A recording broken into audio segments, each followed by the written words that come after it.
Hey, it's been a long time since I've made a video about this life after 40. I turned 41 this month, and I could say that life is like a crying baby. You guys hear that in the background? It's my daughter crying over my phone. That just drives me because she thinks it's hers, but it's not. It's mine. And she's only 2. But I got her one because I'm not sharing hers. You see that? Hear that? Listen, let me tell you. Sometimes people think they know how to raise your kids. They don't. You can only raise your kids the way you want to. What is it? What? What? You gotta see this? I gotta run around the house from this lady.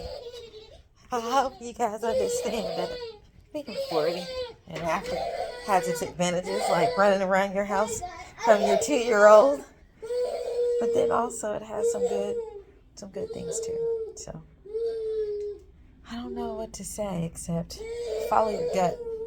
Today I had an amazing opportunity, experience, and I wouldn't have had that opportunity if I had not followed my gut to leave my prior position and seek for better, seek for more, seek for what I felt like I needed or I deserved.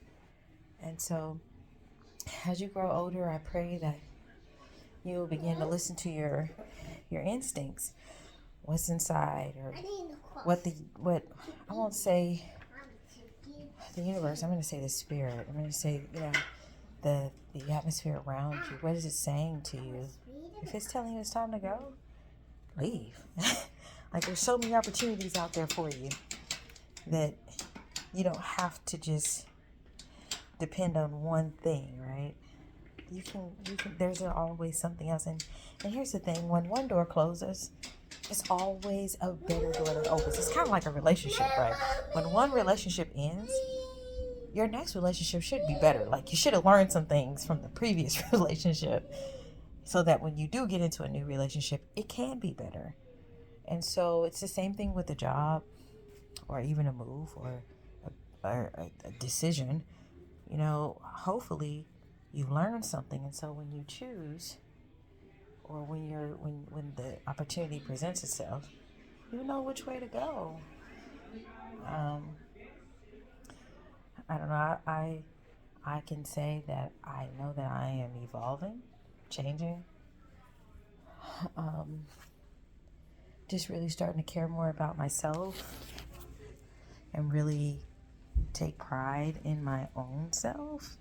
And that's not always easy, especially when you're so used to serving other people, or you have kids, or you're married. It's hard to think about you, but you have to, because if you don't, who will, right? And so I am learning that the more that I take care of myself, the more that I attract people who also take care of themselves, but also want to pull the best out of me, to pull, greatness out of me. And I love that. I love that challenge. Even after 40, I love that. And, if I could leave you with one encouraging word, it would be to really tap in to your inner voice and follow that. My grandmother always says that, to follow your first mind.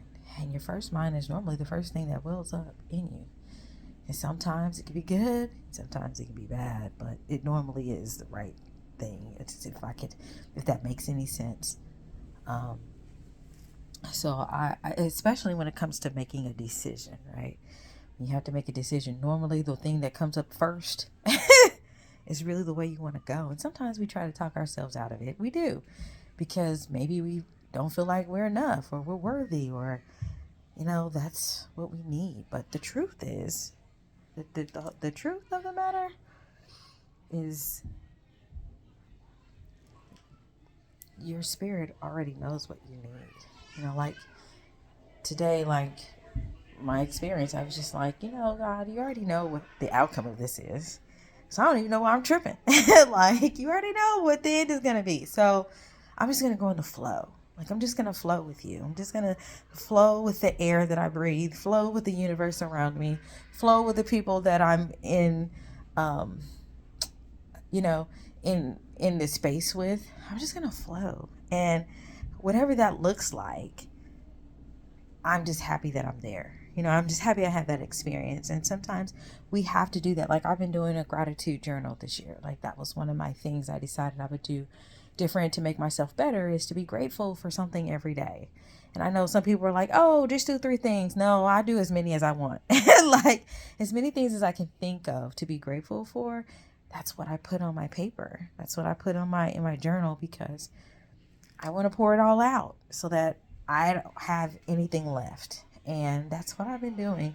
And it's really been changing my perspective. It's really been changing my outlook on things. Like, I know if I've done a good job, or I know if I could have done better. I know, if I missed the mark, or I know if I exceeded the mark. Like, I'm becoming more aware of my own thoughts, and like being able to observe what I'm really thinking about. I don't know if that makes sense. Like, if you've ever read The Power of Now,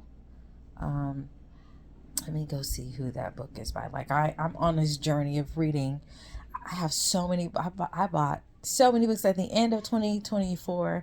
Like, there were things on Facebook and around, like, these are the top 10 books you need to read, or these are the top 10 books you need to have. And so I bought those books because I felt like they would tell me something, in addition to books that I already had myself. Leave those alone. In addition to the books that I already had my own self. Yes, by Eckhart Tolle. Stop. Go get in the bed, please, sir. It's my other child. But I challenged myself to read at least 3 books a month, right? So 3 books a month times 12. Anybody know what that answer is? 36. Right. You're amazing. 36 books this year, including the Bible. I read the Holy Bible every year. I've been reading it from cover to cover since 2014. And so I continue to read it every year, because I learn something different. I learn something new. My little lady is upset. So I think it's time for me to wrap this up. But I encourage you to get out your comfort zone, take some different strides you've never done before. And I hope that you will listen to yourself and become the best version of you. All right, signing off. Bye. What's wrong?